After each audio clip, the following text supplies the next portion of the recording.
Hi all, good afternoon. Welcome to the Art Talk again. As all of you know that the Art Talk is organized by the Sneha Arts, and Sneha Arts is run by Dr. Snehalata Prasad. She's also a famous sculptor, and she runs the leading gallery for art in South India, based out of Hyderabad. And Dr. Snehalata Prasad is also believes that we should get artists together, art together, and do some of these talks to encourage the artists. So today we have a special guest, Mr. Siddharth, who is joining in today. He is an eminent artist.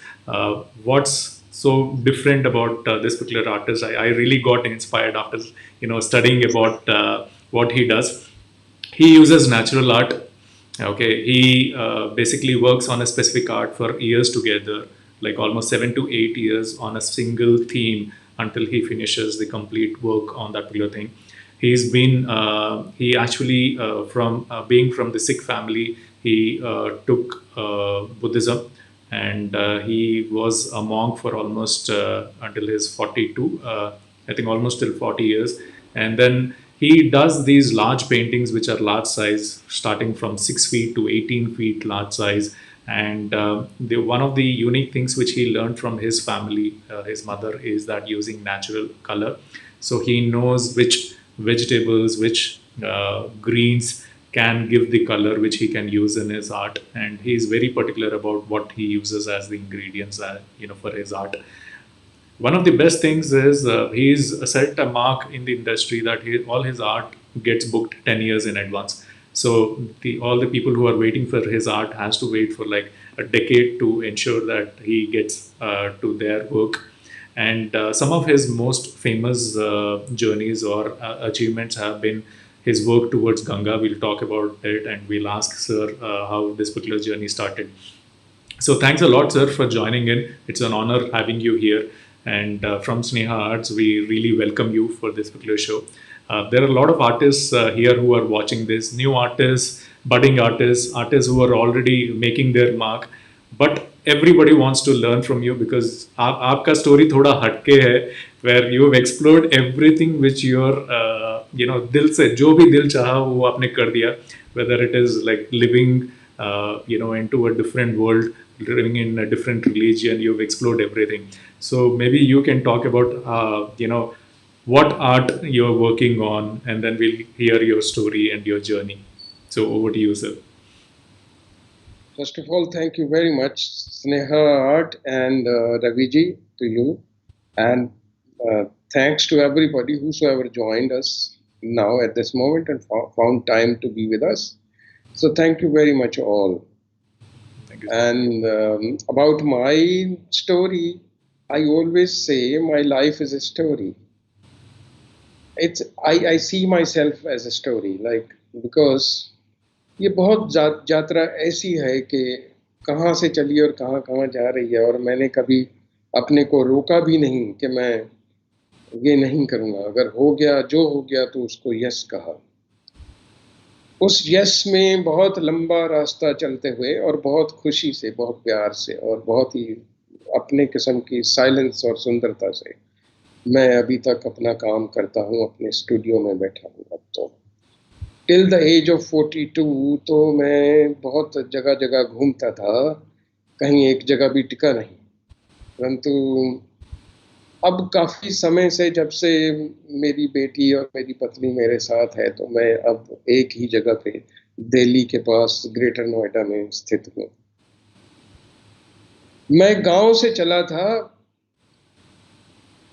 14 साल की उम्र में निकल गया था अपने गांव से, अपने माता पिता को छोड़ दिया था।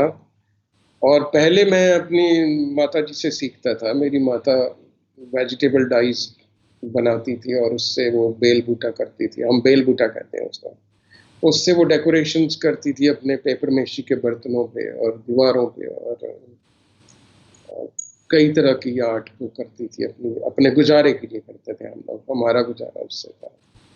मैं अपनी माता को देखा रंग बनाते हुए, अपने पिता को सुना गुरबानी के गीत गाते हुए, और मेरा जन्म भी गुरुद्वारे में हुआ, तो इसलिए मेरा इस तरीके से बचपन इस तरीके से बीता कि मैं गुरबानी गाते हुए बड़ा हुआ खुद भी, और पिता को सुनता था हर रोज।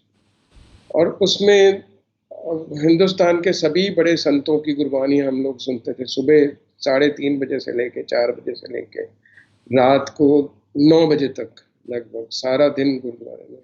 और बाबा की साखियाँ, गुरु नानक की साखियाँ, और कबीर जी के दोहे, और यहाँ तक के बंगाल से जो हमारे जयदेव जी, उनका रविदास जी, इन सब की बानी के साथ हम बड़े हुए हैं। और साथ में मेरी माता की क्राफ्ट, क्योंकि उससे हमारे घर का गुजारा चलता था। फिर वहीं से मैं एक वहाँ के लोकल क्राफ्ट्समैन था, उनके साथ असिस्टेंट हो गया था। When I was only in 5th 6th class, तो मैं उनके साथ असिस्टेंट हो गया था और मैं फ्रेस्को सीखता था। वहाँ से फिर मैं 14 साल की उम्र में जब मैं 9th पास किया, तो शोभा सिंह जी वहाँ के बहुत ही बड़े हमारे पंजाब के पोर्ट्रेट पेंटर थे, तो उनके पास जाके मैंने अंधरेटा में सीखा, पोर्ट्रेचर पेंटिंग सीखी ऑयल में। वहाँ से मुझे तिब्बतन मॉन्क्स मिल गए और मुझे लगा कि नहीं, दिस इज माय प्लेस। मैं जब पहली बार वहाँ पर गया, तो देखा मैंने बुद्ध की आंखों में झुकी हुई सी स्माइल, उसकी बहुत प्यारी सी, नीला सिर और इंडिगो कलर का उसका बाल थे, सिर था उसका, और गोल्डन चेहरा, आधी खुली आंखें, और जैसे एक बहुत ही खूबसूरत कोई बैठा है, मैंने देखा पहली बार। मुझे लगा जैसे वो पूछ रहा हो कि जानते हो क्या तुम मुझे? मैंने कहा हाँ, जानता हूँ कि नहीं जानता, सिर्फ यही जानता हूँ कि नहीं जानता। और आज भी मैं तुम्हारे साथ कला की बात करने जा रहा हूँ दोस्तों, परंतु जानता हूँ कि कुछ नहीं जानता। बस इतना कि एक रास्ता है, बड़ा खूबसूरत है, बहुत प्यारा है, और उसको बहुत अच्छे ढंग से निभाने की एक इच्छा है, बस उसको निभाते हैं। तो, और इस तरीके से लामास के पास मैंने रह के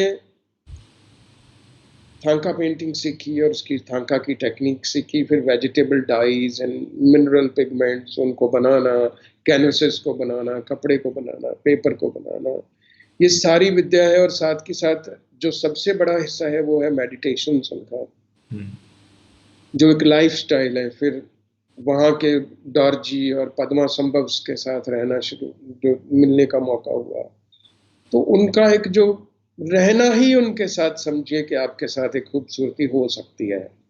उनकी एक, उनका जीवन ही कुछ ऐसा है। तो इस तरीके से आज मैं यहाँ सारी यात्रा करता हुआ फिर यूरोप के देशों में एक मॉन्क की तरह घूमता रहा।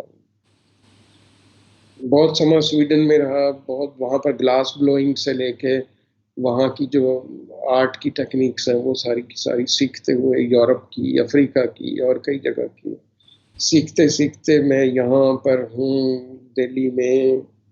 और दिल्ली भी एक बड़ी खूबसूरत जगह साबित हुई मेरे लिए, कि इसने मुझे पहचान ही लिया अल्टीमेटली, और मुझे बहुत, मेरा जीवन अच्छा, सुखद और सुंदर किया है। मैं धन्यवादी हूँ मेरे उन सभी लोगों का जिन्होंने मेरे चित्रों को पसंद किया और खरीदा भी।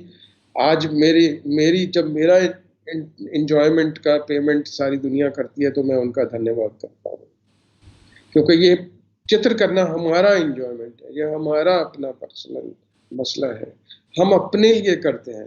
परंतु यहाँ पर वो खूबसूरत लोग आ जाते हैं जो आपको पेमेंट करके आपको खुशी दे जाते हैं, आपका जीवन भी चलता रहता है। साथ के साथ वो अपनी उस तरीके की खुशियाँ ले जाते हैं, कुछ दे जाते हैं। तो मैं धन्यवादी हूँ उन सब का भी। जी। सुपर। तो ये आपने मतलब ओरिजिनलिटी, जो कलर्स आप यूज़ करते हैं, नेचुरल कलर्स, ये मतलब सस्टेनेबल है, मतलब ये बहुत दिन रहते हैं। क्यों चूज़ किया आपने नेचुरल कलर्स को ही, क्यों आपने इम्पोर्टेंस देने की?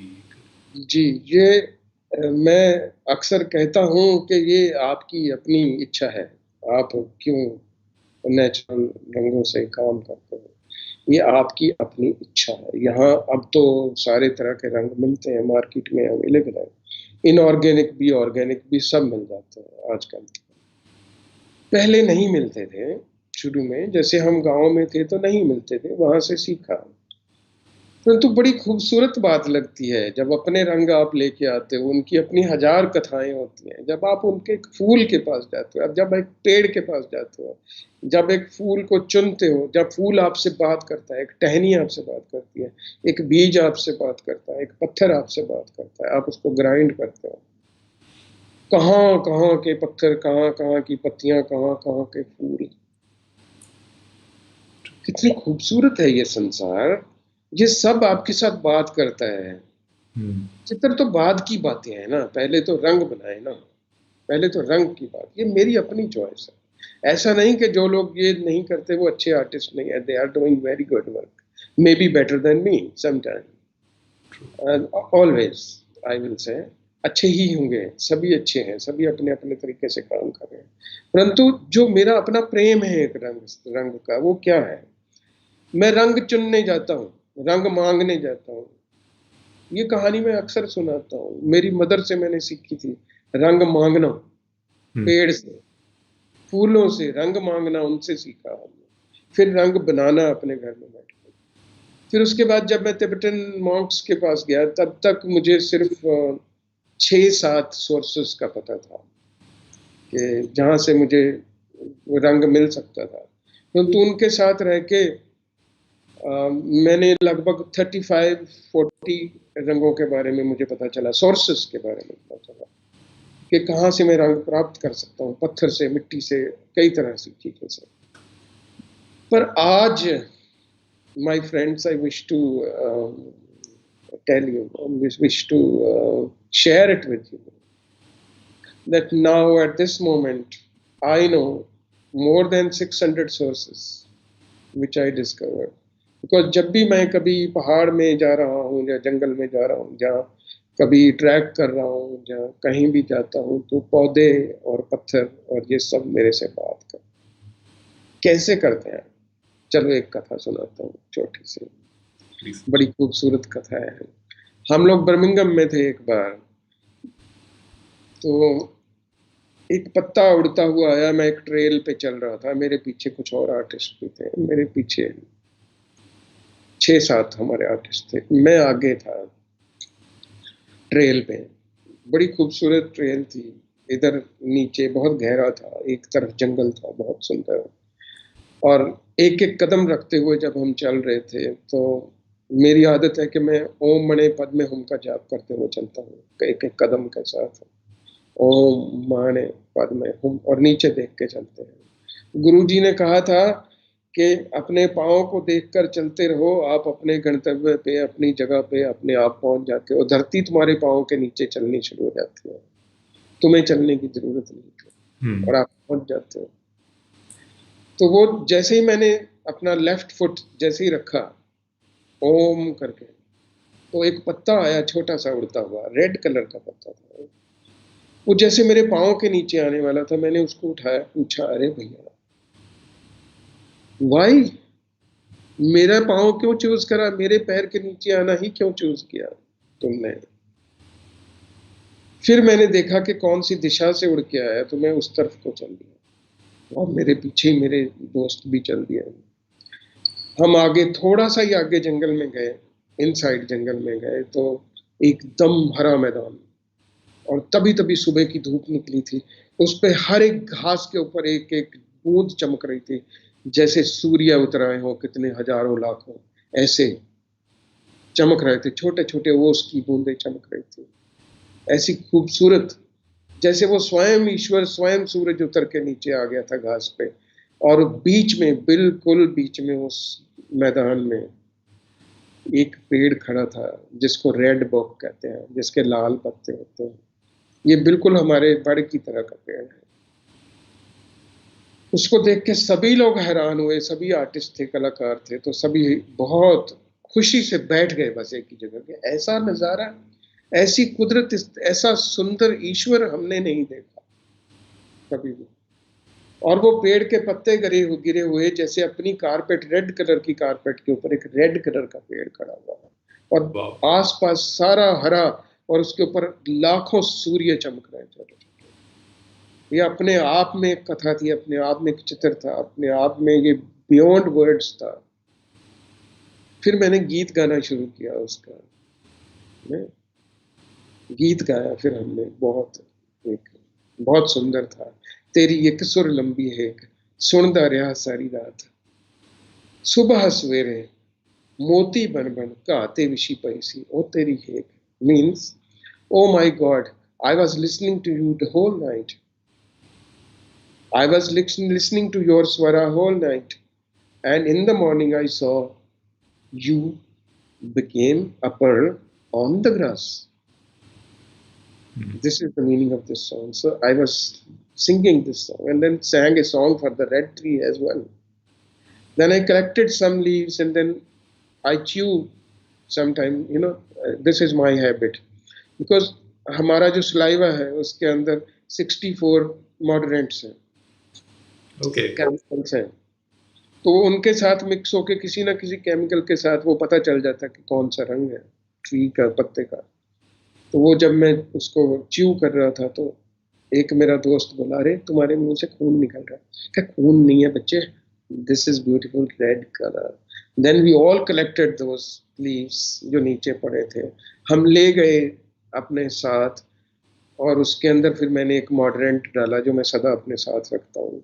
बहुत सारे मॉडरेंट्स अपने साथ किसी भी ट्रैक पे, किसी भी जगह पे अपने बैग में रखता हूँ थोड़े थोड़े। उनको मिक्स किया, उस कलर को मिक्सी में चलाया, पत्तों को पानी डाल के उसके अंदर थोड़ा वो मॉडरेंट डाला, फिर हॉट वाटर डाला, उससे कलर बनाया। फिर हम सभी आर्टिस्टों ने उससे पेंट किया। इतना खूबसूरत समय हमारा निकला वो वाला के। उसके बाद फिर हमने 2-3 रंग और भी वहां से। आप मुझे कहीं भी ले जाइए, मेरे लिए रंग तैयार है, मुझे कोई किसी रंगों की जरूरत नहीं, मांगने की जरूरत नहीं है, और पेपर तक भी की भी जरूरत नहीं पड़ती है असल में। जब हम गंगा का जिक्र करेंगे तो आपको मैं पेपर की बात भी करूंगा, क्योंकि कुछ ट्रीज ऐसे हैं जो बार्क देते हैं बड़ी खूबसूरत, जिसपे हमारे महर्षियों ने लिखा, चित्र किए, उसको भोजपत्र जिसको कहते हैं, और इटली में पेपरासी कहते हैं। तो इस तरीके से मैं काम करता हूँ। तो ये सभी चीजें जो हमारे आजू बाजू में किचन में है, वेजिटेबल्स में है, ऐसा हल्दी से 6 रंग बनते हैं। हाँ, मतलब ये तो है। जो ऐसा कौन सा रंग है या कौन सा वेजिटेबल है जो हमारे लिए सरप्राइज होगा कि इसमें से भी कलर निकलता है, ऐसा जी जी, कुछ है? आप अनार तो खाते ही होंगे, हाँ, पत्ता, अनार अनार खाते हैं तो उसमें। उसका जो ऊपर का छिलका रह जाता है, सुना?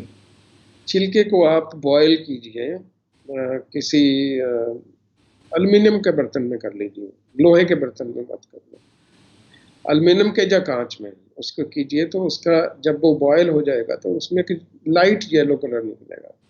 उसके अंदर आप थोड़ी सी जो फिटकड़ी लोग लगाते थे ना जब शेव करने के बाद, वो थोड़ी सी उसके अंदर मिलाइए, तो जो येलो कलर आपकी पीछे दीवार पे इस वक्त दिखाई दे रहा है, जो क्रोमियम येलो है almost, chromium yellow will become the colour water colour. वाह, अच्छा, उसको हम सुखा लेते हैं, जब उसका क्रिस्टल बना लेते हैं तो उसके अंदर हम एग टेम्पेरा भी लगा सकते हैं, ऑयल भी लगा सकते हैं, फिर किसी भी मीडियम के साथ हम उसको इस्तेमाल कर सकते हैं। फिर उसके अंदर अगर आप लोहा डाल दें थोड़ा सा उसी कलर के अंदर, तो जल्दी निकाल ले तो ग्रीन कलर हो जाएगा, जैसा पत्तों का है आपके पीछे, ऑलिव ग्रीन जिसको कहते हैं, वैसा वाला बन जाएगा। अगर आप लोहा में रख के ज़्यादा समय उसको बॉयल कर देते हैं लोहे की कढ़ाई में या लोहे के बर्तन में अनार के पत्तों को, तो blackest black, what you call is blackest black. ये हमारे यहाँ एंशिएंट तरीका था रोशनाई बनाने का। तो उससे जो फट्टियों पे लिखने के लिए, किताबों में लिखने के लिए जो सब लोग लिखते थे, वो काला रंग बन जाता है। फिर रेड भी बनता है, उससे ऑकर बनता है, रेड ऑकर बनता है, और बर्न टम्बर बनता है। थोड़ा सा सोप लगाना होता है येलो में थोड़ा सा सोप लगा दीजिए, हल्का सा हाथ धो के उसके अंदर हाथ धो लीजिए बस, तो that will become red occur. थोड़ा और ज्यादा करने से बर्न टम्बर एंड बर्ड साइना बन जाएगा, तो उससे 8 रंग बनाते हैं।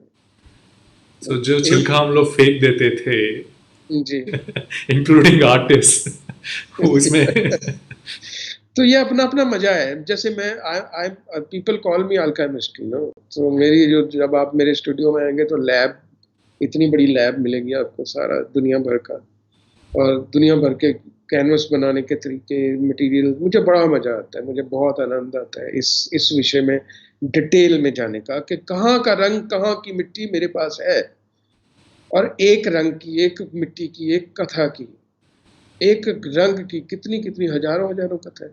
मैं तो आपको हजारों कथाएं सुना सकता हूँ। I have written about 225 stories अभी पिछले दिनों में। Yeah, I heard that. 225 stories, 10,000 arts till date. हाँ जी And हाँ, तो मैंने लगभग 10,000 के करीब पेंटिंग किए हैं अभी तक। उस हिसाब से पर डे 5-6 बनती हैं। I am not saying they are great work I am doing, no no no, I am not a great painter at all. My paintings are beautiful, my colours are beautiful, not me at all. तो वो great work नहीं कहता, ना मुझे great work create करने की कोई इच्छा है। और मैं दोस्तों से भी कहूँगा, सबसे, यंगस्टर्स को भी, नहीं, कभी कोशिश मत करना कोई ग्रेट वर्क क्रिएट करने की, नहीं होगा। क्योंकि जितना एक्सपेक्ट करोगे रंगों से, अपने आप से, अपने को भी माफ कर दो, अपने रंगों को भी माफ कर दो, अपने कैनवस को भी माफ कर दो, बस बस खुशी से कर लो जो बनना है, खुशी से कर लो, अपने को माफ करना सीख लो थोड़ा सा। हम पेंटर लोग अपने को माफ नहीं करते हैं ना, कई बार बहुत पेन ले लेते हैं, इतनी पेन ले लेते हैं पूछिए मत। सिर दर्द हो जाता है, दुख बन जाता है हमारे अंदर।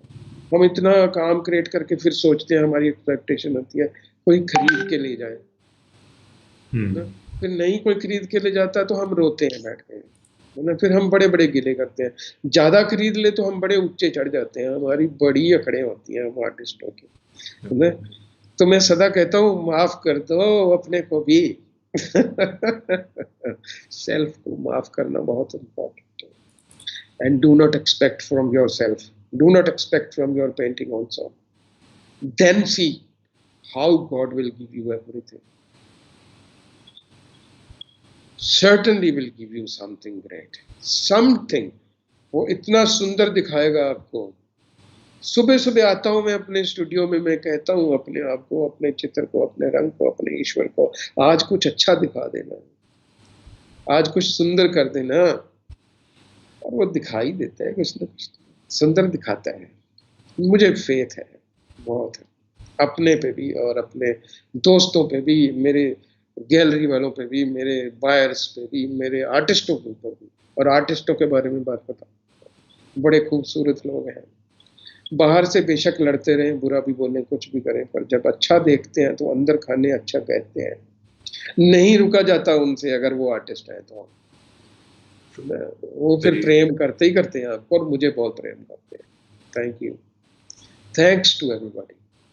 श्रद्धा से और एक ऐसे भाव से भरे रहना कि आप भरे पूरे रहें बस हर वक्त, तो वो खूबसूरती है, यही सीखी है।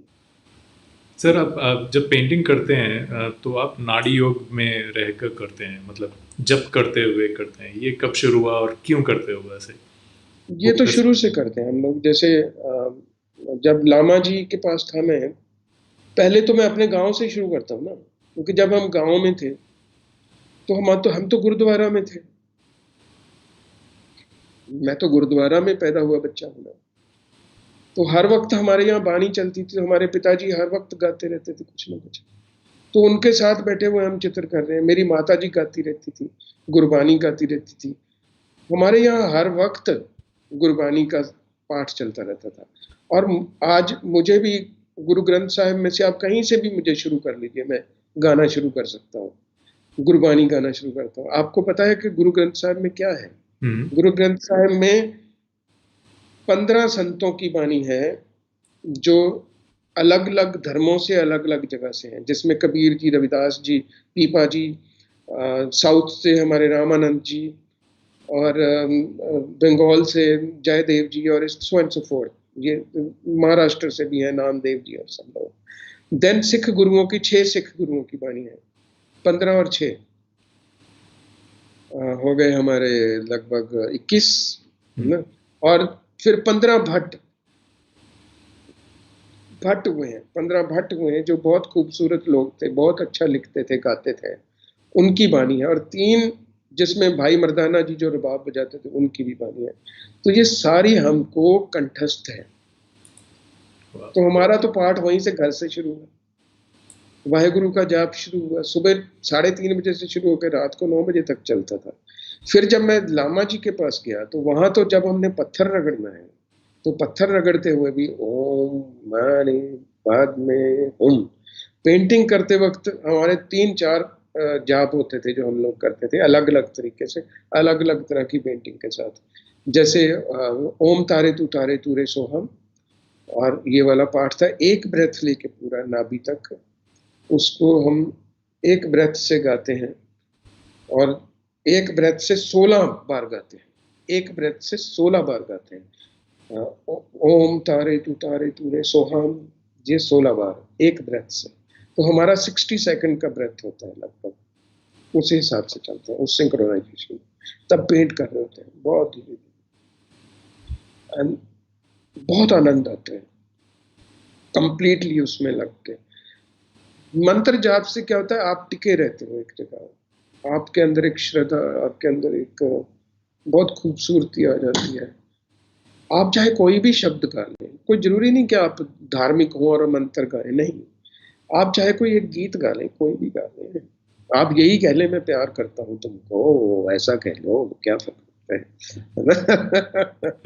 अपने प्यार में खो जाओ ना, अपने चित्र में, अपने रंग में, उसमें चले जाओ, कोई बात नहीं।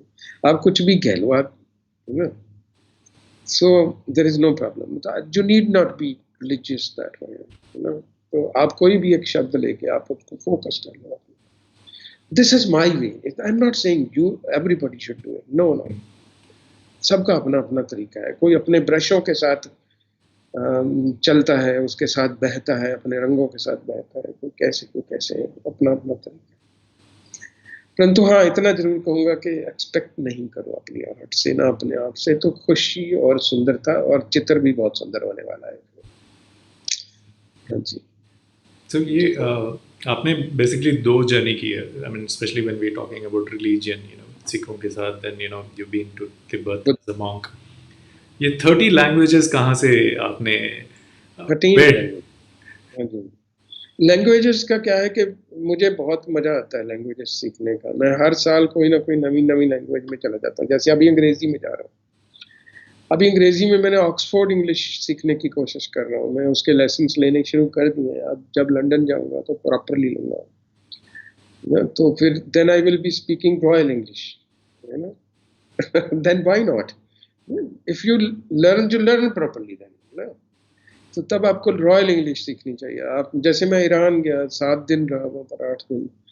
तो पंजाबी एक ऐसी लैंग्वेज है जिसके अंदर 4 लैंग्वेज है ऑलरेडी है। अगर आप पंजाबी बोलना जानते हैं तो आपको 4 और 5 लैंग्वेज आपको अपने आप ही आ जाती है, अपने आप। जैसे कि पाली, प्राकृत, पश्तो और पहलवी, जिसको हम पर्शियन कह देते हैं अभी आजकल, है ना। तो उसके अंदर पहलवी पर्शियन है, पूरी तरह से है भरी हुई। और संस्कृत भी अब तो बहुत अच्छी तरह से मिक्स हुई हुई है इसका, क्योंकि हमारे हिंदुस्तान की जो ये बहुत ही महत्वपूर्ण लैंग्वेज थी संस्कृत, तो हमारे 5वें गुरु साहिबान से फिर 5 संस्कृत का मिक्सचर शुरू हुआ। तो ये सारी लैंग्वेज आपको आती है। फिर आपका एक अपना, जैसे मैं ईरान में गया, मैं जैसे शुरू किया था 7 दिन में, 8 दिन में, धीरे धीरे सुनते सुनते लगा कि मैं तो समझता हूँ इनको अच्छी तरह से, ये लैंग्वेज तो मैं जानता हूँ, क्योंकि उसके अंदर लगभग हमारे 50% words are from Pahlavi, Persian, Punjabi के अंदर। तो हमें वो आते हैं, डिक्शनरी तो आती है। अब रह गया एक्सेंट, अभी रह गया उसका डिक्शन का तरीका। वो जब आप अपने कुछ प्यारे दोस्तों के साथ होते हैं ना, फिर समझ जाते हो, है ना। जब बड़े प्यारे दोस्तों के साथ होते हैं, कुछ ज्यादा प्यारे दोस्तों के साथ। So, इतने सारे कंट्रीज, मतलब कहाँ कहाँ गए और कौन तो सा मैं कंट्री बहुत आपको? इस वक्त 3-4 कंट्री ऐसे बचे होंगे जिनमें नहीं गए, वो भी डेलिबरेटली नहीं गया हूँ, क्योंकि जाना नहीं चाहता मैं। Okay. तो which was close to your heart? कौन सा बहुत पसंद आया? Close to my heart was Istanbul, Turkey, Sweden and Japan. ये 3 कंट्री मेरे बहुत क्लोज मन में है, बहुत ज्यादा। ऑफ कोर्स हिंदुस्तान तो है ही हमारा, बहुत खूबसूरत है, बहुत प्यारा है हमारा देश। बहुत वैरायटी है यहाँ पर, सुंदरता भी है हर तरह की, सारी सुंदरताएं। परंतु जो इस्तांबुल की लोगों की सुंदरता है, जो एस्थेटिक है, जो जापान के लोगों की सुंदरता और एस्थेटिक है, वो उसका मैच नहीं है कहीं पर भी सारे वर्ल्ड में। Then Sweden is also a very beautiful country, very beautiful human beings. आपको पता है आज भी वहां पर दुकानों पे, घरों पे लॉक नहीं लगता है स्वीडन के अंदर। आज भी लोग फेथ करना जानते हैं, आज भी लोग बड़ा प्यार करना जानते हैं वहां पर। उनका कोई रीजन ही नहीं है कि आपके ऊपर फेथ ना करें। वो कहते हैं what reason we have not to faith, have faith on. हमारे पास कोई रीजन नहीं है, आपस में भी उनका ऐसा नहीं। मैंने देखा लोग भी थोड़े से हैं, कोई एक बच्चा भी पैदा हो जाता है स्वीडन में तो समझिए कि न्यूज़पेपर की न्यूज़ में, नेशनल न्यूज़ में उसका स्थान होता है। एक बच्चा पैदा हो गया फलां जगह पे। ऐसी वैल्यू है, मतलब ह्यूमन की तो है ही वैल्यू है वहां पर, पत्तों की, घास की, पंछियों की, जानवरों की, किस किस की बोलूं, पत्थरों तक की। वहाँ वैल्यू है हर चीज के ऊपर। अपने स्वामी हैं वो लोग और ऐसे चलते हैं बिल्कुल, कहते हैं स्वामी मालिक भी हैं अपने स्वयं के, और ऐसे भी चलते हैं कि जैसे बहुत छोटे हैं इस प्रकृति के अंदर। एक ये भाव भी है उनके अंदर, और ऐसा होना ही चाहिए। हमारे गुरुजी भी यही कहा करते थे, हमारे बुद्धिस्ट और ये भी हमारे यहाँ हिंदू शाइवाइट सिस्टम में भी यही था कि अपने स्वामी हो जाओ और ऐसे चलो इस धरती पे कि देखें आपको लोग कि कोई स्वामी अपना मालिक आ रहा है, ये है अपना मालिक कोई। परंतु इतने निमाने, इतने छोटे बन के कि इस प्रकृति में तुम हो ही क्या, एक छोटे से बिंदु, ऐसा भाव लिए हुए चलना इस धरती पे। अपनी जो हमारे फेलो बीइंग्स हैं, फेलो बीइंग्स हमारे पेड़ पौधे, घास, हम तो घास पे ऐसे चलते हैं जैसे हमारी मालकियत हुई, हम ऐसे रौंदते हुए चलते हैं। हम तो फूलों को ऐसे तोड़ देते हैं हर रोज, जहाँ मन किया वैसे कर लेते हैं। ऐसी चींटियों के साथ, जानवरों के साथ, सबके साथ। इंसानों की तो बात ही मत पूछो, बैर विरोध से इतने भरे हुए हम लोग। खूबसूरत है फिर भी, चलो ठीक है, अच्छा है, इंसान है ना, बुरे हैं चंगे हैं जो भी है। अब कोरोना ने बता दिया ना क्या हो तुम। कोरोना ने समझा दिया क्या हो तुम। या सही है बहुत। अब समझ गए ना कि ये लाइफ कितनी इंपॉर्टेंट है, not anything else, life is important. Sir जब आप ट्रैवल करते हो, स्पेशली इंटरनेशनल ट्रैवल, यहाँ पे तो लोग, बहुत लोग आपको जानते होंगे, सो तो कैसा लगा, मतलब लोगों को आपको देखते ही, with the way you dress up, मतलब विद द किट, आपका जो एक्सेसरीज है सभी देख के पता चल जाता है कि आप आर्टिस्ट हो, या आपको इंट्रोड्यूस करना पड़ता है कि यार मैं नहीं, आर्टिस्ट हूँ, इंडिया से आया हूँ? आप पहचान ही नहीं सकते कि मैं आर्टिस्ट हूँ जब मैं बाहर कभी इवन यहाँ गैलरीज वगैरह में भी निकलता हूँ तो no, I am simple like you sir. तो पर थोड़ा सा मैं, हाँ, यस, थोड़ा सा स्पेशल मेरा होता है ना। मेरी जो चॉइस ऑफ क्लोथ्स जो है एक ही तरह की है, पर थोड़ी सी स्पेशल है, नॉट नथिंग एक जैसी है। मतलब कि ऐसा नहीं कि मुझे चूज करना पड़े खड़ा होकर 2 घंटे ना, कोई चीज तो एक ही जैसा है। सो कई लोग तो ये समझते शायद कोई बाहर आ गया, कोई समझते शायद आर्मी का आदमी है, कोई समझता क्योंकि the way I walk, you know. Business casuals. I've seen you with t-shirts and maybe a jeans or a trouser. या तो वो उस तरीके से बहुत ही contemporary. I'm a very contemporary man that way, you know. I'm very much easy with the technology, the computer technology and everything. I write my softwares as well myself, you know. So I'm very much comfortable with my cameras and editing tables and whatnot. Yes. Wow. I use all the technical possibilities in my art these days. I use them.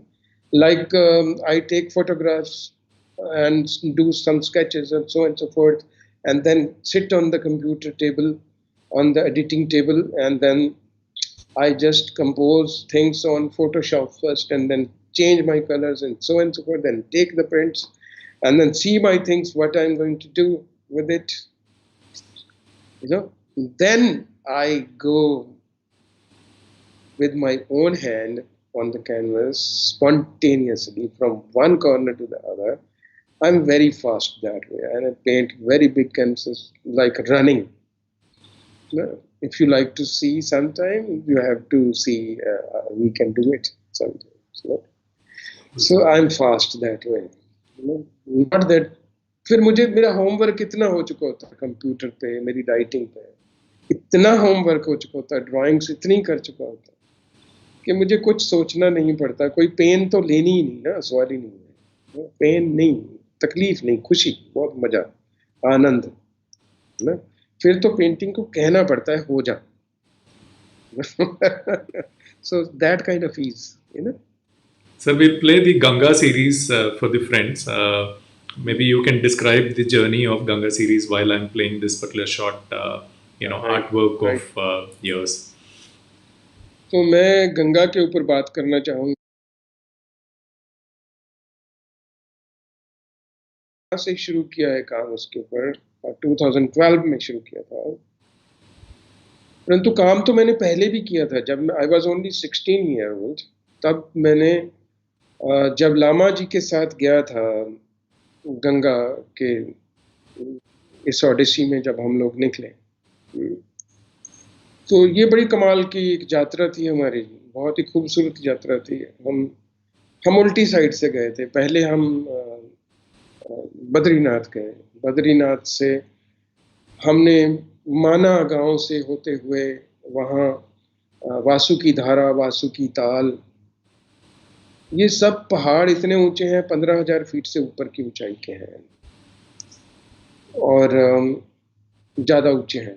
और वहाँ पर बर्फ़ पड़ी रहती है, हर वक्त snow रहती है। हम लोग जून के महीने में गए थे, मई के महीने में हम गए थे, क्योंकि तब बरसात नहीं होती, बर्फ़ नहीं पड़ती और टिका हुआ होता है सारा वहाँ का संसार।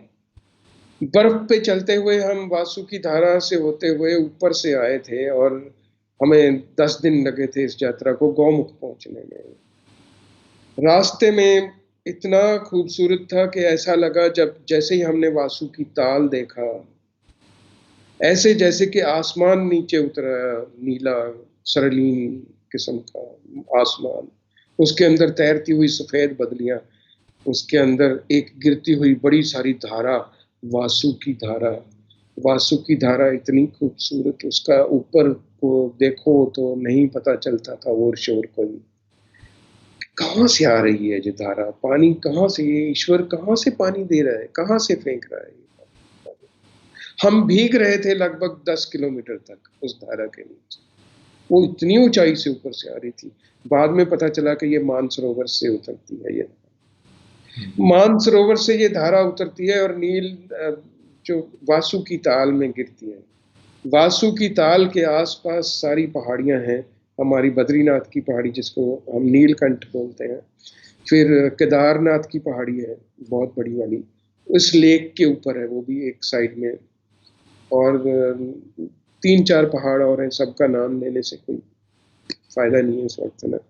तो ये बहुत ही इम्पोर्टेंट किस्म के पहाड़ हैं जिनके बीच में ये एक वासुकी ताल है, बहुत बड़ा, second biggest in the world, इतनी ऊंचाई पे जो पहाड़ है मानसरोवर के बाद। वहां से फिर 13 नदियां निकलती हैं। 13 नदियां जो निकलती हैं उनके अलग अलग रंग हैं सबके, जिनको हम रुद्र गंगाएं बोलते हैं। इतना शोर करती हैं रुद्र गंगाएं कि आपको अपना सांस भी सुनाई देता नहीं। आप आपस में भी बात नहीं कर सकते हो, इतनी साइलेंस हो जाती है और सिर्फ गंगा बोलती है, ऊंचे स्वर में बोलती है। तब मैंने उसके साथ ऊंचे स्वर में गीत गाया। मैं हर जगह फिर गीत गाया गंगा के साथ साथ, अलग अलग स्थिति में गीत गाया।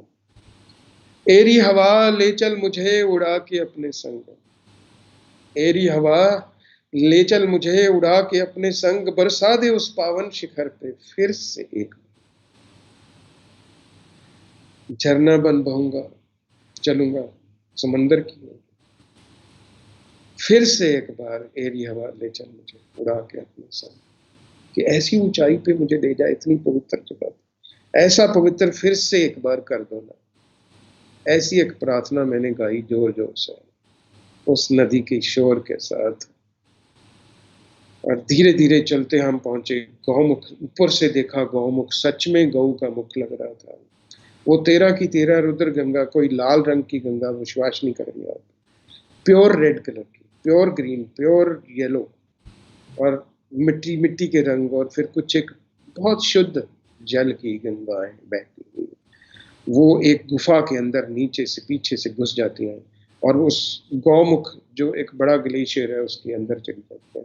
और वो इतना गहरा है कि आज तक शायद किसी को नहीं पता चला उसकी गहराई कितनी है। इतनी गहरी है वो, अभी तक विज्ञान उसको नहीं प्राप्त कर पाया, इतनी गहरी है। उसके अंदर पानी इकट्ठा होता है, उसके जड़ी बूटी का पानी इकट्ठा होता है, उसके अंदर दुनिया भर की जड़ी बूटी, वेजिटेशन, मिट्टी, और कितने किस्म के मिनरल्स उसके अंदर चले जाते हैं। और जब उसके एक छोटे से मुख के द्वार से निकलते हैं, ये 10 किलोमीटर लंबा, ना सॉरी 10 किलोमीटर, 2.5 किलोमीटर लंबा ये ग्लेशियर है, और लगभग डेढ़ एक डेढ़ किलोमीटर का लंबा ये चौड़ाई है उसकी। और आगे से जाके वो बिल्कुल छोटा गांव की तरह मुख हो जाता है, जो होगा ज्यादा से ज्यादा 10 मीटर का होगा उसका मुख। और उस मुख से फिर वो गंगा निकलती है, शुद्ध पानी निकलता है। उसको जब हम पीते हैं, जब उसके अंदर स्नान करते हैं, शायद ही कुछ ऐसा पानी देखा होगा संसार में। मुझे तो पता है कि जब मैंने उसको पहली बार पिया था तो मेरे अंदर कुछ हो गया था, मैं वही नहीं रहा था, मैं बहुत सुंदर कुछ हो गया था हमारे अंदर जब उसके अंदर नहाए उस बर्फ जैसे ठंडे पानी के साथ, जब उसको आंखों पे छिड़का था, जब अपने सिर पे डाला था, ये कुछ हो गया था। आपको पता है उसका पीएच लेवल कितना है? 5 to 6 is the pH level of that. One of the finest on earth. Wow. Then TDS level पता है उसका क्या है? Not more than 40 to 100 उसके बीच में रहता है। बरसातों में 100 के आसपास चलेगा, अदरवाइज 40 and 100। जो हम ये आरओ वाटर पीते हैं आजकल, बड़ा फालतू सा, इट्स डेड वाटर इनफैक्ट, है ना, we are drinking dead water. No minerals, too much filtered. हमारा ठीक कर देते हैं, और उसमें से हमारे मिनरल भी निकाल देता है उसमें से हमारे, और मिनरल लेवल्स, माय गॉड। जब मैंने उसका एक्सपेरिमेंट्स किए डॉक्टर्स के साथ मिलके, तो एक डॉक्टर को मैंने दिया जो गायनी के डॉक्टर थे, बहुत इंपॉर्टेंट डॉक्टर है, हमारे दोस्त हैं इधर यहाँ, तो उनको मैंने वो पानी ला के दिया। मैंने कहा इसको, इस पानी को और माँ के पेट के अंदर जो पानी है, इन दोनों का मुझे कंपैरिजन चाहिए। Will you believe me sir, what happened? It's the same property we have. माँ के पेट के अंदर जो पानी होता है, जिसके अंदर हम होते हैं बच्चे के रूप में। मैं तो खुशी से पागल हो गया। वाह क्या बात है, इतनी खूबसूरत बात है, इतनी खूबसूरत बात है। तभी तो जब हम वहां पर नहाए, जब हमने उसका पानी पिया, जब हमने सिर पे छीटे, तभी तो ऐसा लगा था जैसे अभी भी नए नए सिरे से गर्भ जून से निकल गया, ऐसा लगा, इतनी पवित्रता महसूस हुई थी मुझे। फिर गंगोत्री तक आते हैं, गंगोत्री तक आते आते टीडीएस लेवल थोड़ा सा बढ़ जाता है, परंतु पीएच लेवल उतना ही रहता है हमारा। टिहरी तक आते आते पीएच लेवल भी थोड़ा सा ऊपर 7-8 के आसपास चला, but not bad, this is also wonderful, you drinkable. बेशक टिहरी और बीच में जो दूसरे सिटीज एक और है, उत्तरकाशी है, उसका गंदगी, उसके नाले, उसके प्रनाले, जो कुछ भी है उसके अंदर है, इवन देन इट्स ड्रिंकेबल। और मिनरल लेवल तो पूछिए मत, कितना खूबसूरत है ये तो। जवाब ही नहीं है। मैं अभी फिर डॉक्टरी की तो केमिस्ट वाली बातें शुरू हो जाएंगी हमारी। मैं अगर केमिकल्स गिनने शुरू करूंगा, ठीक है, तो वो सारे हमारे पास डिटेल्स हैं। मैंने वो सारी डिटेल करी। जब मैं सेकंड टाइम गया था, पहली बार नहीं, पहली बार तो लामास जी के साथ गए थे, तो लामास के साथ गए थे। तो जब दूसरी बार 2015 में गए हम लोग, तो वहां से पानी लेके आए, वहां से सब कुछ हमने लगभग 60 लीटर पानी लेके आए, आज भी रखा हुआ है घर में। हम्म। तो वो पानी का टेस्ट, ये वो सब डॉक्टरों के साथ, वैज्ञानिकों के साथ, हमारे जो कॉन्टेम्पररी वेज हैं सभी, उसके साथ उसकी तुलना की, और संसार के सभी पानियों के साथ उसकी तुलना करके देखी, तो कोई भी वैसा नहीं निकला ओके। गंगा के जैसा पानी। उतनी खूबसूरती नहीं थी किसी भी पानी में। और एक चीज और शेयर करना चाहता हूँ कि गंगा का गौमुख का जो पानी है, उसको अगर आप हमारे यहाँ क्या होता था, शंकराचार्य जी ने ये बताई थी, जो पहले शंकराचार्य जी थे, उन्होंने अपने ग्रंथ में लिखा था कि इससे अगर जो, जब बच्चा पैदा होता है तो जो नाड़ुआ जब उसका काटता है, जो एम्बिलिकल कॉर्ड को जब काटते हैं, तो उसको अगर धो दिया जाए इस गंगा जल से, तो माता को कभी भी इन्फेक्शन नहीं होती है किसी भी तरह की, कोई टेम्परेचर नहीं आता, कोई बुरी इन्फेक्शंस कभी किसी तरह की भी नहीं आती। ये एक बहुत ही खूबसूरत तरीका था, इसलिए फिर कावड़िया बनाए थे जो जगह जगह गंगा पानी लेके जाएंगे। हर गांव के अंदर गंगा पानी मिलता था, शिवालयों के अंदर। अब मैं जब पहुंचता हूँ टिहरी पे, तो अभी बांध बना दिया है इन लोगों ने, बांध बना के एक बड़ी लेक बन गई है अभी जो रिसेंटली। तो पहले तो नहीं थी, जब मेरी पहली यात्रा हुई थी। पहले तो वो जो ट्रैक था हमारा, उससे 2 किलोमीटर नीचे नदी बहती थी, पतली सी छोटी सी, और बड़ी तेज आवाज करती हुई, शोर करती हुई।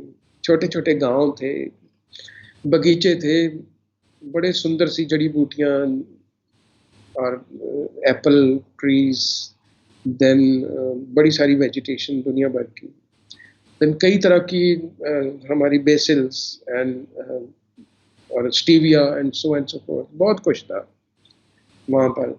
इतनी सारी था कुछ हमारा। और सड़क भी बहुत टूटी फूटी होती थी तब, जब पहली बार गया था। सेकंड टाइम तो हमारी गाड़ी सीधी सीधी वहां पर गंगोत्री तक गई थी। तो हमारी, हमारे क्रू की गाड़ियां भी वहां पहुंची, हम भी पहुंचे वहां। दुनिया पहुंचती है अब गंगोत्री तक। और प्लास्टिक, गंदगी, दुनिया भर का सामान, ये सब कुछ हमारे गंगा के अंदर पहुंच चुका है। और दूषित हो चुकी गंगा टिहरी तक आते आते हैं। और टिहरी तक आते आते जब देवप्रयाग पहुंचते हैं, तो वहां से फिर अलकनंदा आके मिलती है, और मंदाकिनी भी मिल जाती है पहले थोड़ा सा। और रुद्रप्रयाग में मंदाकिनी मिल जाती है, उसके बाद वो नदी मिल जाती है। तो वहां तक आते आते भी ठीक है, नॉट वेरी बैड। परंतु गंगा का जो एक्चुअल, जो गंगा का पानी जो था, जो 100% आता था, अब सिर्फ 10% आता है, क्योंकि बांध बन गया वहां पर, वो डैम बन गया है। वो डैम की वजह से सिर्फ 10% पानी आता है। तो इन्हें वे गंगा का पानी नहीं है उसमें अब अलकनंदा का पानी ज्यादा है। जब हम ऋषिकेश पहुंचते हैं तो अलकनंदा का पानी ज्यादा है, गंगा का पानी 10% सिर्फ। सो इन ए वे आई कैन से गंगा नहीं है। गंगा को भागीरथी कहते हैं पहले, ऋषि के अपने देवप्रयाग तक। देवप्रयाग में आके शंकराचार्य जी ने उसका नाम डाला था गंगा। तब गंगा बहती हुई कानपुर पहुंचती है जी। फिर तो आपको पता ही है कानपुर में क्या होते हैं। कानपुर में बड़ी टैनरीज है, बड़ा मीट का व्यापार है लंबा चौड़ा, वो सारा कुछ उसके अंदर है। उसका पीएच लेवल पता क्या है?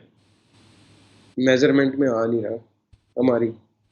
मेजरमेंट तो 9-10 से ऊपर होती ही नहीं है पीएच की, वो तो है नहीं ना, उससे ऊपर तो होती नहीं है। अब ऊपर तो फिर जितना मर्जी कर लो। Then TDS level sir, in not less than 5,000, 4,000। My God. हाँ जी। Poison. Basically poison. Then minerals, sir minerals तो नहीं है, जहरें बहुत तगड़ी कैसी हैं ना? उसके अंदर आप क्रोमियम, ये वो, दिस दैट, सारे मैं 15-20 नाम ले सकता हूँ जो इंसान को कहीं का ना छोड़े। अगर पी लें तो। यहाँ तक है कि वहां पर जो लोग, आसपास के लोग जो पीते हैं, श्रद्धा से पी लेते हैं पानी, जब पी ही रहे हैं लोग वहाँ पर, विलेजेस के लोग सब, उनके ऊपर अब एंटीबॉडीज ऐसी बन चुकी हैं कि कोई एंटीबायोटिक काम नहीं करती है। और जल्दी जल्दी कोई कोरोना भी काम नहीं करता है, ये भी बता दो साथ की साथ। वो भी डर गया। दैट्स वाई ये कोरोना शहर के अमीर लोगों को ज्यादा हो रहा है, ये हमारे विलेजेस में नहीं है साहब। क्यों नहीं है? क्योंकि वो गंगा के किनारे खास तौर पे नहीं है।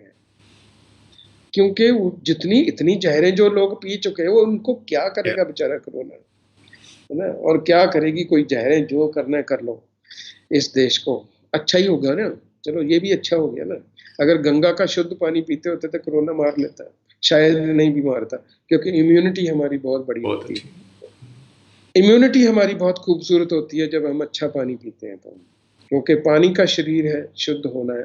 शुद्ध पानी पिएंगे तो शुद्ध होगा, शरीर शुद्ध होगा तो मन शुद्ध होगा, मन शुद्ध होगा तो तन शुद्ध होगा, तन शुद्ध होगा तो मन शुद्ध होगा, मन शुद्ध होगा तो विचार शुद्ध होगा, विचार शुद्ध होगा तो धर्म शुद्ध होगा, शुद्ध होगा धर्म कर्म, तो ये संसार सुख सागर होगा ही ना फिर तो।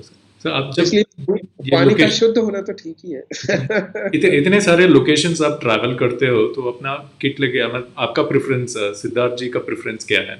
आप लोकेशन में पेंट करते हो या आप इमेजिनेशन कैप्चर कर लेते हो और बाद में आके आप अपना आर्ट पेपर के कैप्चर करते हो, या कैसा रहता है मतलब? मैं तो पूरे क्रू के साथ चलता हूँ आजकल। जब मैं इस तरीके के प्रोजेक्ट करता हूँ तो मैं क्रू के साथ चलता हूँ। लाइक मेरे साथ एक स्टिल फोटोग्राफी तो मैं खुद करता हूँ। ये अल्फा 7 बहुत ही कमाल की चीज अभी आ गई है, जो सोनी का जो अल्फा 7 आया है, 2 alpha 7 2 S and R, they are the most beautiful, and the prime lenses के साथ मैं वॉक करता हूँ ना। तो प्राइम लेंसेज, सारे किस्म के प्राइम लेंसेज है। मेरी किट लगभग इस वक्त 1.5 करोड़ की है दैट वे। तो वीडियो भी उस पे होते हैं, है ना, अल्फा 7S पे, है ना। और आर पे मैं स्टिल शूटिंग करता हूँ। फिर देन हमारे पास ये गोप्रो भी होते हैं, पानी में छोड़ने वाले कैमरास भी होते हैं। और छोटे वीडियोस, 4K वीडियोस कैमरास भी आ गए हैं। देन बड़ा कुछ है आजकल, टेक्नोलॉजी तो कमाल है। देन कंप्यूटर, ये लैपटॉप लेके चलते हैं हम लोग, जो रिसेंट प्रो जो आ गए हैं मैक के, तो वो लेके चलते हैं। और मैं ड्राइंग्स भी करता हूँ, मेरे साथ मेरे असिस्टेंट चलते हैं जो मेरे लिए पेपर और कैनवस लेके चलते हैं, और हमारे बोर्ड जो जहाँ भी हम होते हैं वहाँ से ले लेते हैं। और मैं चारकोल की ड्राइंग्स और पेंसिल की ड्राइंग्स और वहाँ के लोकल मटेरियल भी उठा लेते हैं, मिट्टियाँ भी उठा लेते हैं, मिट्टियाँ सुखा लेते हैं समटाइम, वहीं की उसी एरिया की जड़ी बूटी भी उठा लेते हैं, वहाँ से भी रंग बना लेते हैं। ब्रशेस भी मेरे पास मेरे बैग में होते हैं, छोटा सा बैग है, pens, brushes, and then I write my diary every night. And then हमारा जो वीडियो क्रू है, मेरे साथ एक बहुत ही प्रोफेशनल लड़का जो बॉम्बे से, he is a film maker, जो बहुत ही यंग बच्चा पंजाब से है, तो बहुत ही इस वक्त prolific child, is a young boy, and वो मेरे साथ उसने वॉक किया है सारी गंगा के साथ, उसके साथ उसके असिस्टेंट्स को लेके साथ। तो इस तरीके से हम इक्विपमेंट के साथ चलते हैं। और हमने बहुत यात्रा जो है वो नाव में की, बहुत यात्रा हमने पैदल भी की, बहुत सी यात्रा हमने अपनी कारों में भी की है, एसयूवीज में भी की है, और ज़्यादातर पैदल और नाव में, और हेलीकॉप्टर से भी किया जब ऊपर के शॉट्स लेने थे हम लोगों ने। अब मैंने सोचा नहीं, मुझे जाने की ज़रूरत नहीं है, तो ऊपर से फिर से दोबारा, अभी मुश्किल भी है थोड़ा सा यात्रा करना, क्योंकि वहाँ जो चाइना के साथ बॉर्डर लगता है, तो वहाँ पर अभी आजकल एंटर करने नहीं देते ऊपर से। नहीं तो शायद हम कर भी लेते, अभी भी कर लेते, कोई प्रॉब्लम नहीं। I can walk and I can do, I am now 64, so I can walk, there is no problem, ये तो कोई मुश्किल नहीं है मेरे लिए ना। तो परंतु फिर भी वो गवर्नमेंट के कई सारे चक्कर हो जाते हैं, तो हमने फिर हेलीकॉप्टर से ऊपर से शूट किया था सारा, जो ऊपर का हिस्सा है दोबारा से शूट किया था। और बाकी सारा हमने फिर अपने ढंग से विलेजेस में गए, जगह जगह लोगों से बातें की, बड़ी सारी कथाएं हैं, बड़े सारे गीत हैं, बड़े सारे एपिसोड, बड़े सारी वेजिटेबल डाइज, बड़े सारे जानवर, बड़े सारे प्यारे दोस्त, बहुत कुछ मिला, इतना भंडार के मैं तो धन्यवादी हूँ इस संसार का, इस जीवन का। भर गए हम तो मेरे दोस्त, क्या बताएं आपको क्या क्या।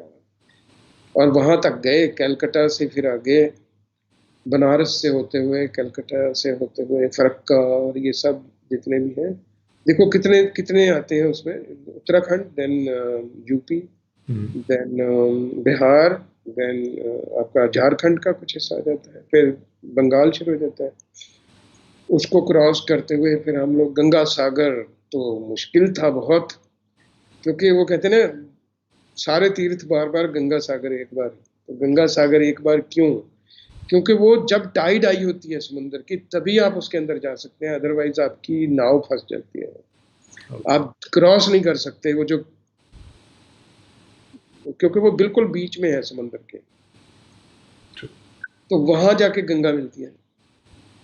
तो वहां जब हम पहुंचे तो बड़ा खूबसूरत एक नज़ारा था वो। पहुंचे हम, बड़े अच्छी किस्मत थी हमारी कि उस दिन टाइड थी बहुत ऊंची आई हुई, कलकत्ता तक आई हुई थी गंगा के अंदर। और हम कश्ती लेके चल दिया, नाव लेके चल दिया, हम पहुंचे वहां। मैंने सोचा था ये अंतिम पड़ाव है, तो शायद वहां बड़े पंडे मिलेंगे, बड़ा कुछ होगा, मंदिर होगा, ये होगा, वो होगा, बड़ा कुछ होगा, बड़ा सारा सोच रखा था। परंतु वहां तो जैसे ही हम वहां पहुंचे, उतरे और पहुंचे गंगा सागर के जिस मेन स्थान पे, यहाँ जहां पर जाके गंगा मिलती है, वहां पर पहुंचे तो वहां पर तो कुत्तों की आवाजें आने लगी। जैसे जैसे पास हम चलते जाएं तो कुत्तों की आवाजें बढ़ती जाएं, बढ़ती जाएं, बढ़ती जाएं। ये कमाल था, कुत्तों की आवाजें बढ़ रही हैं और बढ़ रही हैं और बढ़ रही हैं। ऊपर से देखा, नीचे समंदर में गंगा मिक्स हो रही है, ऊपर से खड़े होकर देखा, हजारों की गिनती में डॉग्स, अलग अलग तरह के, और लोग उनको खाना खिला रहे हैं। Wow, it was wonderful. क्या साउंड थी उधर से, समंदर का छल्लों की आवाज थी, समंदर अपनी एक संगीत बजा रहा था, इधर कुत्ते अपना गा रहे थे ना, बड़ा बीच बीच में बोलते थे, कभी झुंड का झुंड एक तरफ भागता था जहां जहां खाना मिलता था। पता चला कि ये कुत्ते बहुत ही, इनको बहुत प्यार करते हैं इस एरिया के लोग, ये इनके सेवियर्स भी हैं ये डॉग्स, क्योंकि इस एरिया में टाइगर है, इस एरिया में बहुत कुछ है, और वो डॉग्स इनके सेवियर्स हैं विलेजेस में, जो छोटे छोटे विलेजेस हैं उनके अंदर, जो जंगल के अंदर है। मैनग्रोव है सारा साइड में, छोटी छोटी झाड़ियां हैं, बड़े वाले पेड़ भी हैं, बट मेनली मैनग्रोव है। तो वहाँ टाइगर होने की वजह से वो कुत्ते उनके सेवियर हैं, तो उनको वो फिर हर रोज खाना खिलाते हैं। वो सारे के सारे गंगा सागर पहुंच जाते हैं सुबह के टाइम में, इवनिंग में घरों घरों में चले जाते हैं। वैसे भी इसका संबंध कुत्तों का हमारे कपिल मुनि जी के साथ है। जो कपिल मुनि जी की कथा जो है, मिथिकल कथा, मैं अभी करने लगूंगा तो बड़ा लंबी हो जाएगी, परंतु थोड़ा सा लास्ट पोर्शन करता हूँ। कपिल मुनि जी एक ऐसे मुनि जी हैं जिन्होंने सांख्या योग के ऊपर बहुत काम किया, और उन्होंने एक ऐसी चीज की डिस्कवरी करी जिसको हम माला कहते हैं। बहुत ऑर्थोडॉक्स लगती होगी ना हम सबको, जो भी पढ़े लिखे लोग हैं, बड़ी ऑर्थोडॉक्स, क्या माला लेके घूमते हैं। सच भी है, क्योंकि माला का पता भी नहीं लोगों को कि माला का इस्तेमाल असल में है क्या। माला में 108 मन के हैं उसके अंदर, जो सांख्या योग की एक विधा है, जो ब्रीथिंग के साथ होती है। आप जब ब्रीदिंग एक अंदर लेते हो और एक मन का गिराते हो, फिर दूसरी आप एक बाहर छोड़ते हो। जब आप अंदर लेते हो तो संसार के साथ जुड़ते हो, जब आपका सांस बाहर जाता है तो आप संसार से टूट जाते हो। अगर पूरा सांस आप रोक दें ऐसे करके, तो एक मन का, उसके बीच में जो बीच का वक्फा है, एक सांस आने और एक बचाने, हम गिराते हैं। तो ये 4 सेकंड का हमारा ब्रेथ है। एक 4 सेकंड के ब्रेथ को जब काउंट किया कपिल मुनि ने, तो उसने धरती का सरकमफ्रेंस, चंद्रमा की दूरी, इंसान की लाइफ, उसके साथ उसकी सिंक्रोनाइजेशन, ब्रीदिंग के साथ उसकी इम्यूनिटी सिस्टम, उसका लिविंग सिस्टम, उसकी मेडिटेशन को जोड़ के ये वाला एक इक्विपमेंट, ये एक प्रॉप निकाला था अपने ही बालों को बुन के। ये प्रॉप जब उन्होंने निकाला था तो आज उसकी समझ नहीं है बहुत सारे लोगों को, सिर्फ शाइवाइट्स को है, कुछ या बुद्धिस्ट को है, इसकी समझ है, बुद्धिस्ट को है, ये लामास को पता है, हमको इसलिए पता है, देन शाइवाइट्स को पता है, सिद्ध जोगियों को पता है, नाथ जोगियों को पता है, इन सब को पता है कि इसका मतलब क्या है, ये माला फेरने का मतलब क्या है। फिर इसके 112 मेडिटेशंस हैं इस एक प्रॉप के साथ। बैठ, मेरे साथ कोई भी इस विषय पे डिस्कशन कर सकता है, साइंटिस्ट जो, स्पेशली कंप्यूटर साइंटिस्ट। ये कंप्यूटर से भी तेज किस्म की चीज है। अगर आप कैलकुलेशंस करना चाहें, जहां आप कोई दूरियां निकालनी चाहें, जहां आप कोई अपने इम्यूनिटी सिस्टम सेट करना चाहें, जहां आप अपनी सिंक्रोनाइजेशन विद मून एंड सन करना चाहें, तो this is one of the greatest prop discovered by Kapil मुनि जी। और उनके साथ रहते थे कुत्ते, जो उनके बहुत प्रिय थे। और कहते हैं कि उन कुत्तों ने जब आखिरी समय था, उन्होंने उनको मुक्ति के द्वार तक लेके गए थे, खींच के गंगा सागर तक लेके गए थे, और वहां पर उन्होंने अपना अंतिम समय व्यतीत किया, और वहीं पर उन्होंने अपना शरीर छोड़ा था। तो वो कुत्ते लेके गए थे, इसलिए आज कुत्तों की मान्यता इस वजह से भी है। ये एक मिथिकल स्टोरी भी हो सकती है, सच्चाई भी हो सकती है। I do not go into reality, not into myth, because myths are beautiful things. You can understand realism if you know myth properly. So I always say, my friends, as an artist, create your own myth. Only then you will be an artist. सही topic में we have a background sound also. तो मेरा कुत्ता भी बोल पड़ा। वही वो तो घंटी बजे तो उसने करना कराना कुछ नहीं होता, जाके उसने दरवाजे के पास जरूर खड़ा है, खोलना तो क्या है, बेचारा छोटू सा है, उसको मैं हाइकू कहता हूँ। छोटू सा, ये तिब्बतन स्पेनियल है। हाइक्यू अच्छा नाम है। हाइकू है उसका नाम। मतलब आप आर्टिस्ट हो बट पूरा टेक्नोलॉजी लेके घूम रहे हो आप, मतलब everywhere there is technology, and what I have seen is you basically have every subject covered, though your specialization is art, but you have covered social, you've covered all the sciences, all category of sciences, you've covered math. क्योंकि देखिए, मैं एक मानता हूँ बात, हमारे यहाँ पहले चित्रकार नहीं हुआ करते थे हिंदुस्तान में। हिंदुस्तान में क्या, सारे संसार में सिर्फ महर्षि हुआ करते थे, जो पहले सब कुछ को जान लो, फिर एक विधा में तुम अपने को जो करना है करते रहो, वो तो करते रहो, जो तुम्हारा एक विधा है, तुम्हारी जो तुम हो। जैसे मैं हूं तो चित्रकार, मुझे ऐसा तो लगता है, चित्रकार से भी ज्यादा अब तो मुझे ये लगने लगा कि मैं स्टोरी टेलर हूँ। आपका ऑरेशन बहुत अच्छा है, मतलब and it is very soothing, मतलब मे बी आपने जो मॉन्क का जो टेन्योर दिया है, it is very soothing and it's almost like meditation. So I generally get tired, मतलब जब टाइम होता है I generally get tired, but in the entire duration of this 1 hour, you know, it was very soothing. It was not, I mean, आपने हम लोग को सभी को टूर, मतलब इंडिया टूर लेके आके फ्री ऑफ कॉस्ट। तो हमारे यहाँ महर्षि हुआ करते थे, हमारे यहाँ ये नहीं था कि ये स्कल्प्टर है, ये पेंटर है, ये है। तो तभी तो इस एक कथा से बंद करता हूँ अपनी बात को आज की, अगर आप चाहें तो। या प्लीज, मैं इस बीच में वो पेंटिंग भी आपके जो कलेक्शन है वो प्ले करते रहूंगा, हम बात करते रहेंगे। So, जी या प्लीज।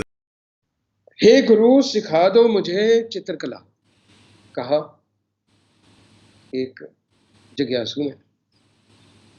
तथास्तु, सिखा दूंगा, पहले मूर्ति कला सिखाओ। मूर्ति कला वाले गुरु, मुझे मूर्ति सिखा दो, हे मूर्तिकार मुझे मूर्ति कला सिखा दो। सिखा दूंगा, पहले नृत्य कला तो सीख लो। हे नृत्यकार, मुझे नृत्य का कुछ ज्ञान दो। अच्छा, सिखा दूंगा। क्या तुम्हें कोई संगीत का ज्ञान है? पहले जाओ संगीत सीख कर आओ। संगीत के गुरु ने बोला, मेरे जिज्ञासु दोस्त, जाओ पहले सुनना सीख लो अच्छी तरह से। पहले सुनना तो सीख लो। सुनना ही नहीं सीखा तो फिर कुछ नहीं सीख पाओगे, ना चित्रकारी, ना संगीत, ना स्कल्पचर, ना फिर पेंटिंग, ना कुछ।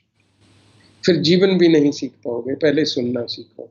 इसलिए मेरा बाबा नानक गाता है बहुत जबरदस्त, कहता है, सुनिए सिद्ध पीर सुरनाथ, सुनिए धरती धवल आकाश, सुनिए सिद्ध पीर सुरनाथ, सुनिए धरती धवल आकाश, सुनिए दीप लो पाताल, सुनिए पोह न सके काल, नानक भगता सदा विगास, सुनिए दुख पाप का।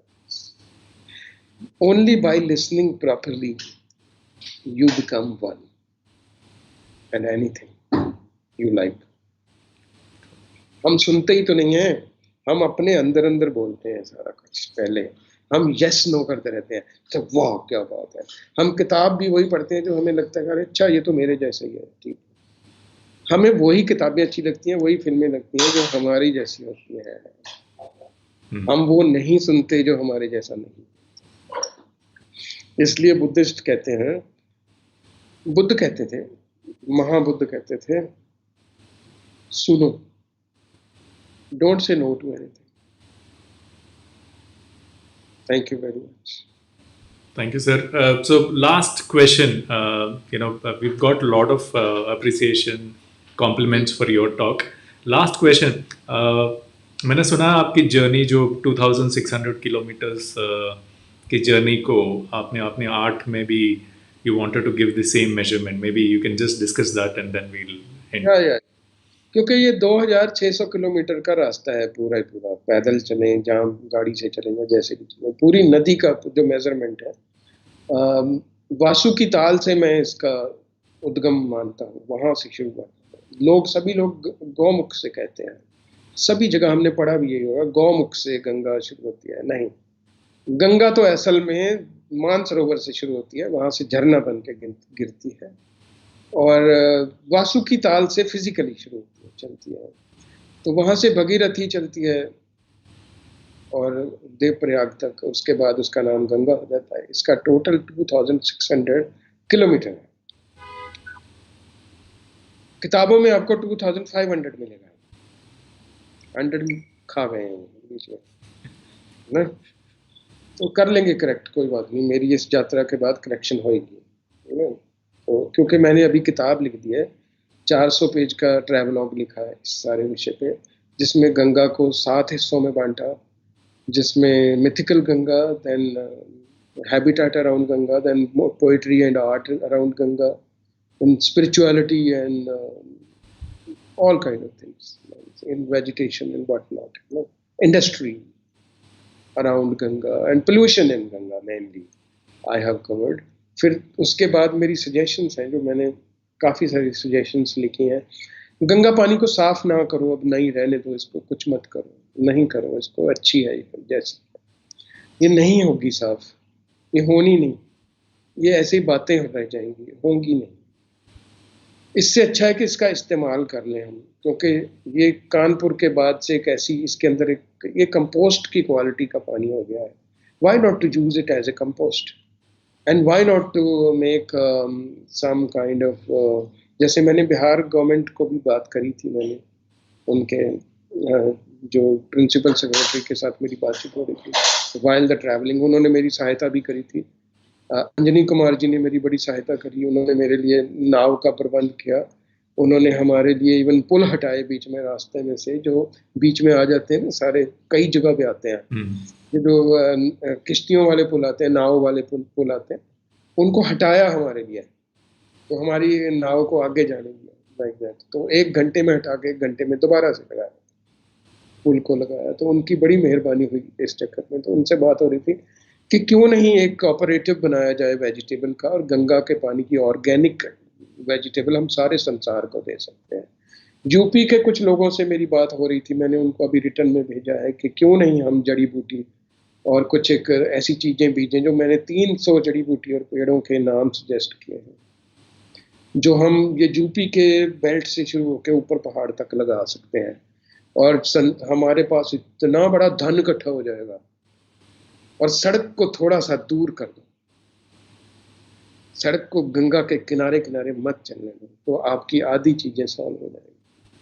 आधी गंगा तो ऐसे साफ हो जाएगी। बाकी गंगा ठीक है, अब जैसी है वो इसको रहने दो, मत करो। हम तो यही कहते हैं लोगों को, इस पे पैसा भी मत वेस्ट करो। पैसा वेस्ट नहीं करो, उसका इस्तेमाल करके ये सारी वेजिटेशन और ये सारा कुछ लगाना शुरू करो, और इतने सुंदर ढंग से लगाओ, इतने बड़े लेवल पे लगाओ कि हम हैं ना अब सब बताने वाले।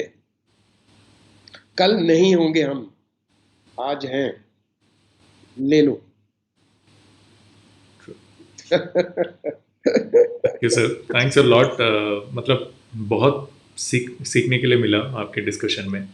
एंड ये जो आप कर रहे हो, मतलब you are passing on a message, and this is a good thing. Once you become famous, people are ready to listen to you. You will have the power to influence the policy makers. Yes, and ये जो खाली आप art के द्वारा जो message pass कर रहे हो, Ganga, one subject will make a lot of difference.